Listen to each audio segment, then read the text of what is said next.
जैसा कि आप जानते हैं, उत्तराखंड के मुख्यमंत्री पुष्कर सिंह धामी ने कहा है कि राज्य अगले 6 महीनों में यूसीसी लागू करेगा। यह देश के लिए एक बड़ा कदम है, क्योंकि गोवा के बाद यह यूसीसी लागू करने वाला पहला राज्य होगा। तो अगले कदम क्या है?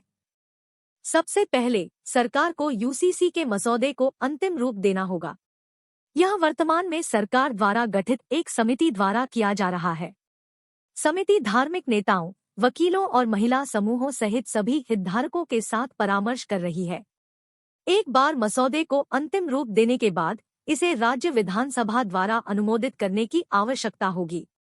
यह एक विवादास्पद प्रक्रिया होने की संभावना है, क्योंकि धार्मिक समूहों की ओर से यूसीसी का कुछ विरोध है। हालांकि राज्य सरकार ने कहा है कि वह यूसीसी को लागू करने के लिए प्रतिबद्ध है और उसे विश्वास है कि वह विधेयक को पारित कराने में सक्षम होगी। यदि विधेयक पारित हो जाता है तो यह भारत में लैंगिक समानता की दिशा में एक बड़ा कदम होगा। यूसीसी यह सुनिश्चित करेगा कि सभी नागरिकों को, चाहे उनका धर्म कुछ भी हो, कानून के तहत समान अधिकार और जिम्मेदारियां हों। यह देश के लिए एक महत्वपूर्ण उपलब्धि होगी और इससे राष्ट्रीय एकता को बढ़ावा देने में मदद मिलेगी। उम्मीद है कि समिति नवंबर 2023 तक अपनी रिपोर्ट राज्य सरकार को सौंप देगी। 15 मई 2023 को उत्तराखंड कैबिनेट ने सर्वसम्मति से यूसीसी के कार्यान्वयन को मंजूरी दे दी। 27 मई 2023 को राज्य सरकार ने यूसीसी के कार्यान्वयन के लिए एक कानून का मसौदा तैयार करने के लिए 5 सदस्यीय समिति का गठन किया।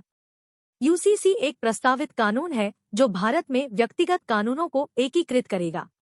व्यक्तिगत कानून वे कानून हैं जो विवाह, तलाक, विरासत और गोद लेने जैसे मामलों को नियंत्रित करते हैं।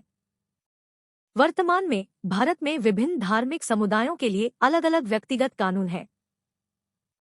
यूसीसी इन विभिन्न व्यक्तिगत कानूनों को एक एकल कानून से बदल देगा जो सभी नागरिकों पर लागू होगा, चाहे उनका धर्म कुछ भी हो। यूसीसी कई वर्षों से भारत में एक विवादास्पद विषय रहा है। कुछ लोग यह तर्क देते हुए यूसीसी का समर्थन करते हैं कि यह लैंगिक समानता और सामाजिक न्याय को बढ़ावा देगा। अन्य लोग यूसीसी का विरोध करते हैं। उनका तर्क है कि यह धार्मिक स्वतंत्रता का उल्लंघन होगा। उत्तराखंड में यूसीसी के कार्यान्वयन पर भारत के अन्य राज्यों की भी कड़ी नजर रहेगी। यदि आप उत्तराखंड में यूसीसी के कार्यान्वयन का समर्थन करते हैं तो कृपया इस वीडियो को अपने दोस्तों और परिवार के साथ साझा करें। हम आपको उत्तराखंड में यूसीसी की प्रगति के बारे में जानकारी देते रहेंगे। देखने के लिए धन्यवाद।